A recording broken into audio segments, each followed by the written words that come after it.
First of all, Jeremy Scahill was on the program Up with Chris Hayes on MSNBC over the weekend, and he made some very controversial remarks about the drone program. Let's watch. If someone goes into a shopping mall in pursuit of one of their enemies and opens fire on a crowd of people and guns down a bunch of innocent people in a shopping mall, they've murdered those people. When the Obama administration sets a policy where patterns of life are enough of a green light to drop missiles on people or to use, to send in AC-130s to spray them down.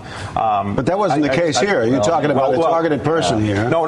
That's not. But if you go to the village of Al-Majla in Yemen, where I was, and you see the unexploded cluster bombs, and you have the list and photographic evidence, as I do, of the women and children that represented the vast majority of the deaths in this first strike that Obama authorized on Yemen, those people were murdered by President Obama on his orders because there was believed to be someone from al-Qaeda in that area. There's only one person that's been identified that had any connection to al-Qaeda there, and 21 women and 14 children were killed in that strike. And the U.S. tried to cover it up and say it was a Yemeni strike, and we know from the WikiLeaks cables that David Petraeus conspired with the president of Yemen to lie to the world about who did that bombing. It's murder it's mass murder when you say we are going to bomb this area because we believe a terrorist is there, and you know that women and children are in the area. The United States has an obligation to not bomb that area if they believe that women and children are there. I'm sorry, that's murder.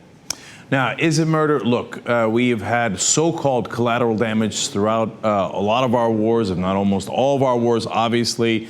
We killed civilians in World War II, whether it was the Hiroshima and Nagasaki bombings or the firebombing of Dresden, etc. So there's been a lot of civilian casualties, and some done completely on purpose. If cops did bomb a mall and they were going after a bad guy and they killed women and children in the process, would that be called murder? Well, is it a different standard if you're in the middle of a war? On the other hand, Jeremy could rightfully say, are we in the middle of a war? We're doing this in Yemen and Pakistan, where we have no declared war. And I'm not sure that, we'd have to see what a jury says on that mall bombing and what the circumstances of it are. So it is a very, very tough question as to what you call it. It is not tough in terms of whether you do it or not. If I was the president of the United States and they said, all right, no big deal, we're just going to kill 35 civilians, including women and children, and we're going to take out one al-Qaeda guy, I would say that is not an equation I'm in favor of. And I was hoping that we would have a progressive president who would agree with that. Apparently we do not. The bombings continue. So over the last 2 weeks, we've had 6 drone attacks in Pakistan alone.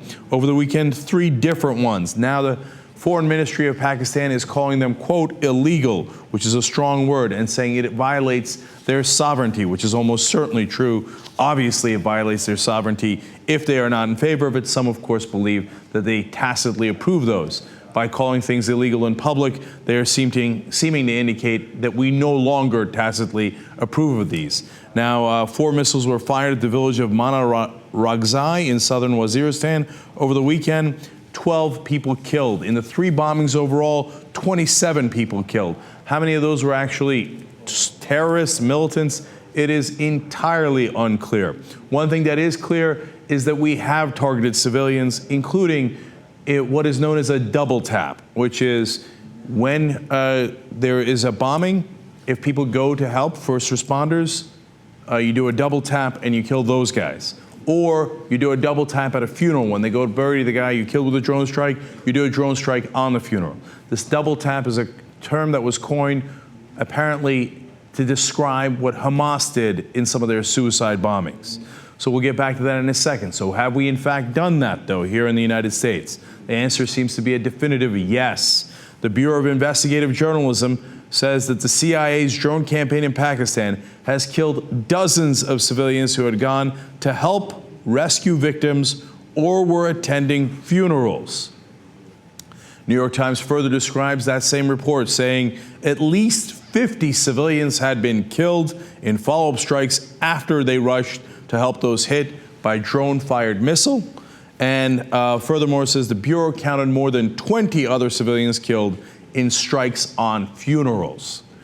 Glenn Greenwald describes this as, to paraphrase him, kind of comic book evil.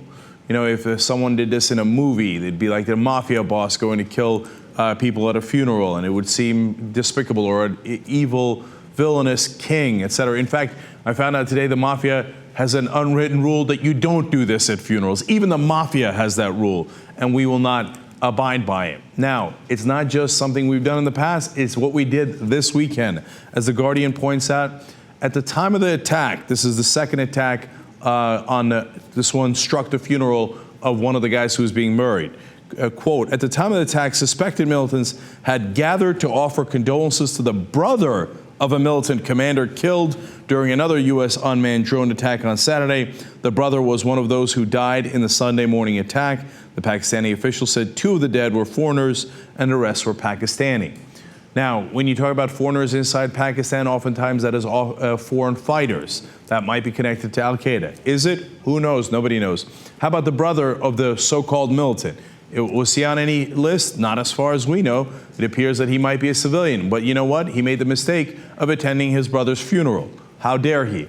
Who else among those 12 killed in that particular strike were civilians? No one knows. No one counts. In fact, the official position of the Obama government is if you're a military-aged male in a strike zone, you are assumed to be guilty. You're assumed to be a militant. By the way, military age just means if you're an adult male in a place we've decided to bomb, we assume you're guilty unless someone proves you innocent after you die.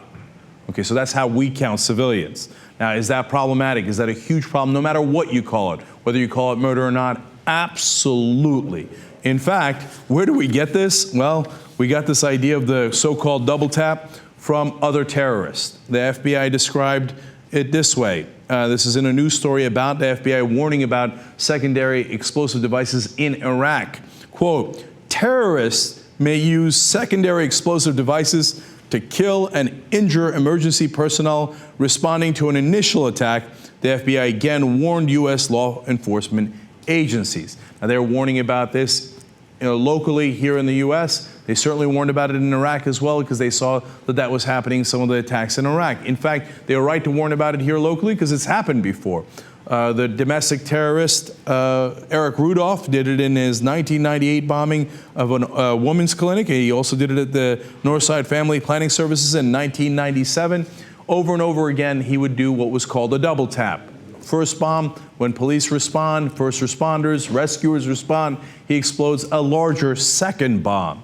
Now, they didn't just do it in Iraq. They didn't just do it here in the U.S. With Eric Rudolph, but Hamas apparently also did it. Now, this is what a 2007 Homeland Security report on terrorism says about Hamas. Quote, a favorite tactic of Hamas, the double tap, a device is set off, and when police and other first responders arrive, a second larger device is set off to inflict more casualties and spread panic. Now, when Hamas does it, we call it terrorism. When we do it, we said, hey, we just killed militants. Were they actual militants? No, we know we've killed civilians. The report explains, killed civilians over and over again in these double taps. No, but we're not terrorists, we're not murderers, because we're the good guys, by definition. Now, what do you call it? Well, that's up to you. But what we're doing is absolutely clear. And it's something so heinous that we described it as terrorism before, something so heinous, the mafia won't even do it.